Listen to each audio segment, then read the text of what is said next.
pai, na época, gente, tinha um Del Rey, que se valesse, valeu uns R$ 5.000 naquela época, porque foi em 2001, né? E eles queriam alguém para roubar o carro, na verdade. E aí eles ligaram no ponto de táxi, foi o meu pai que atendeu. Ah, ele era taxista. Meu pai era taxista. Então, meu pai foi fazer a corrida para eles, né? E qual foi o ponto, né, amigo? Eles conheciam o meu pai conhecia eles. Então, qual foi o ponto, né? Eles já estavam com intenção de matar o taxista, independente de quem fosse, né? Estou falando isso porque eu li o processo. Sim. Eles disseram isso no depoimento. E aí eles anunciaram, foi assim, 2 horas da tarde, plena luz do dia. Eles levaram meu pai para uma área rural, anunciaram o assalto. E no depoimento, né, eles alegaram que meu pai não reagiu ao assalto, que a única fala do meu pai para eles foi, né, não faz isso que vocês são muito novos. E eles deram 4 tiros na cabeça do meu pai, jogaram meu pai, né, para fora do carro, meu pai ainda estava vivo. Nesse movimento deles arrastar o corpo do meu pai para jogar no porta-mala, um sitiante passou, viu, ligou para a polícia na hora. A polícia foi muito rápida, chegou, perseguição a eles, socorreram ainda meu pai com vida. Só que foi isso. Meu pai tinha ajudado, inclusive, 2 deles. Até um deles, Sim. quando a família estava precisando mesmo, passando fome, gente. Nossa. Então, assim, a alegação deles foi que precisariam matar o meu pai, porque meu pai conhecia eles. Meu pai não reagiu ao assalto. E aí meu pai chegou a ser socorrido com vida e ele morreu naquele mesmo dia, às 6 da tarde. Meu pai fazia o programa da Ave Maria na rádio lá de Jandaia, Olha às só. 6 da tarde, toda terça-feira. E era uma terça-feira. Então, meu pai chegou a ser socorrido com vida, foi para a UTI. Minha mãe chegou a ter um momento, né, ali com ele na UTI de despedida. Mas, 6 horas da tarde, Nossa Senhora veio buscar ele. Né? Aquele processo doloroso, ele teve morte cerebral, 4 tiros na cabeça. Imagina, foi muito brutal, né? Foi muito bruto. Então, no mesmo dia, ele faleceu. E ali, né, dos meninos, 2 foram presos no mesmo dia, um depois, e um outro ficou aquela coisa porque ele era de menor. Agora imagina, pelo seu pai ter falado, vocês são muito novos, o quanto era grande o coração dele, né? Amigo, quanto era grande? E daí entra um ponto muito chave, né? Porque daí o que aconteceu? Quando aconteceu isso, gente, eu já conhecia Jesus. Né? E eu tinha certeza que não era da vontade de Deus aquilo, mas Deus tinha permitido. Santa Teresinha ela vai dizer, não há nada que aconteça debaixo do céu que Deus não tenha previsto desde toda a eternidade. Tem coisa que é da vontade de Deus, mas tem coisa que é da permissão dele. E eu brigava justamente com Deus, que eu falava, por que você permitiu meu pai morrer dessa forma? Ele te amava, ele te servia, ele era um homem justo. Não é porque morreu, não, Guto. Você pode ir em Jandai, qualquer um que conviveu com meu pai. Sim. Meu pai era um bom pai, um bom esposo, um bom irmão, um bom amigo. No entanto, que a morte do meu pai causou... Você imagina a cidade pequena. Nossa Senhora. A cidade parou. Né? Causou até uma revolta, até pela forma do crime. Então, assim, eu me revoltei muito contra Deus, porque eu falava, como você pode dizer que me ama? Que ama minha família, permite meu pai morrer desse jeito, eu ficar órfão dessa maneira, meu irmão ficar órfão com 7 anos, minha mãe ficar viúva dessa forma. E era o que me confrontava, sabe? E aí, nesse período, eu me afastei muito, assim, porque eu não queria ouvir Deus, eu não queria saber de Deus. Porque eu me revoltei contra Deus, porque de alguma forma eu achava que Deus era culpado. Menina, com 14 anos, né? Por mais que eu tinha uma experiência ali com Deus, a imaturidade ainda na fé, né? E aí, eu me afastei muito, fui viver as coisas assim que tem para os jovens. Nunca fui assim de usar droga, essas coisas, não tem essa. Sim, mas eu fiquei longe de Deus. E aí, quando eu voltei, esse foi o ponto-chave. Porque como que foi a minha volta? Eu precisava ir no fórum, ali no processo do meu pai, no julgamento do meu pai. Teve um dia que eu estava ali no... Isso com que idade? Ai, Guto, nisso eu deveria ter ali por volta dos já 18, 19. Porque já estava indo no fórum, né? Então já era de maior. Já era de maior, naquele processo ali do meu pai. Um dia eu cheguei lá e eu pedi para ver o processo. Isso nem pode, gente. Como foi isso? Só pelo Espírito Santo, só por ele mesmo. Porque eu senti e eu comecei a ler, Guto, o depoimento dos meninos. Comecei a ler ali o relato, né, dos policiais, do investigador na época. E aí o que mais me tocou, quando eu li a fala do meu pai. Porque quando eu li que meu pai tinha falado isso, Qual foi o ponto? Eu me revoltei. Meu Deus, meu pai tinha que ter pedido misericórdia. Não me mate que eu tenho filho para criar, eu tenho família. E naquele momento, Guto, depois de tantos anos, eu ouvi a voz de Deus falar comigo novamente. Deus falar, Priscila, teu pai era tão meu, que ele não sabia o que ia acontecer. Mas ele já tinha perdoado aqueles meninos. Porque, Guto, ele não pensou nele. Ele pensou nos meninos, não faz isso, vocês vão acabar com a vida de vocês. Meu Deus, gente.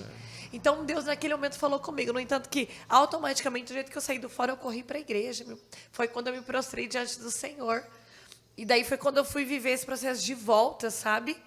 De viver esse processo de ser amada, ser acolhida por Deus, de entender que Deus não me abandonou, que eu tinha perdido meu pai da terra, mas eu não tinha perdido meu pai do céu. Mesmo eu fugindo, eu negando, eu querendo estar longe. E eu fui viver esse processo de reconciliação, assim mesmo, com Deus.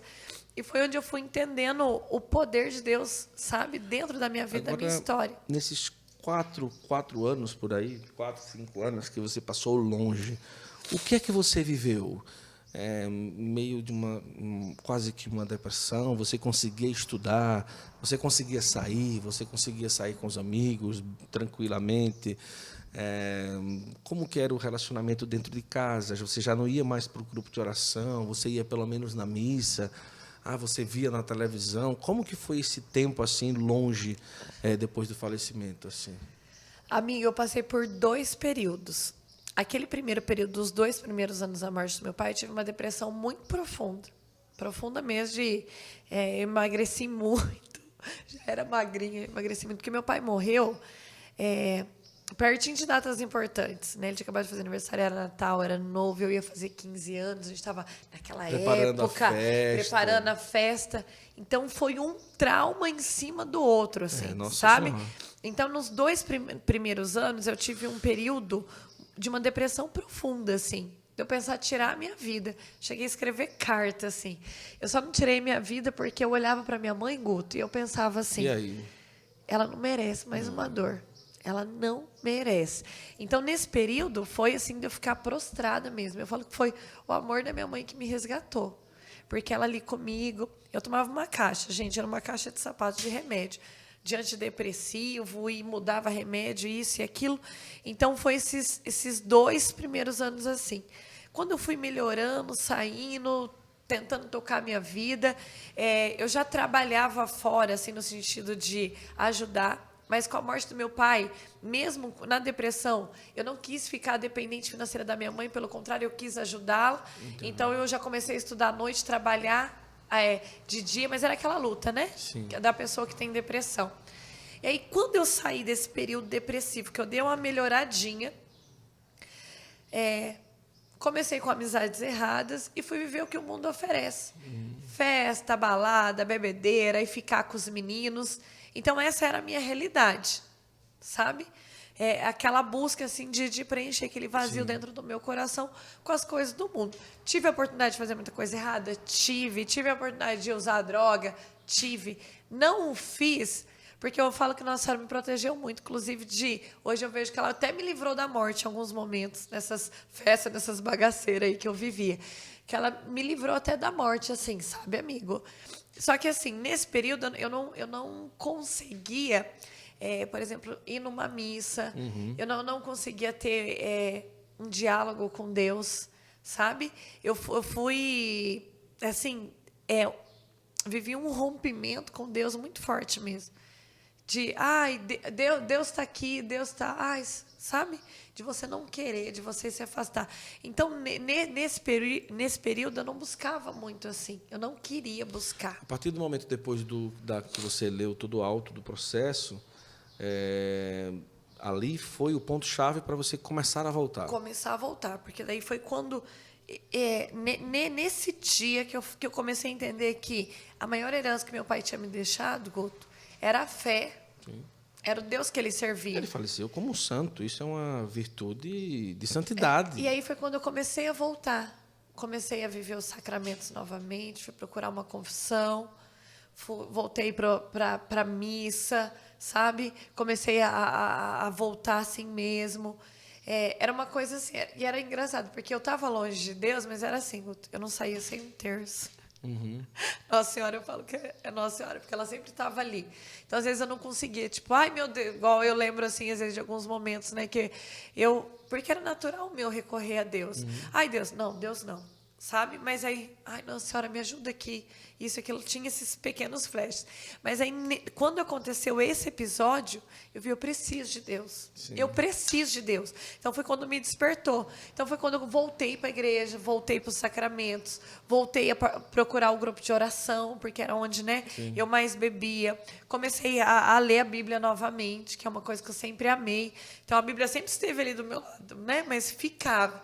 Comecei a beber novamente, comecei a viver esse processo, eu falo assim, de primeiro apaixonamento, de Deus vir me abraçar, cuidar de mim, desse apaixonamento, e daí já ali dentro do grupo de oração, na igreja novamente, e daí nesse período ali, né, foi ali uns 2 anos mais ou menos, aí Deus começou a me confrontar com a minha história.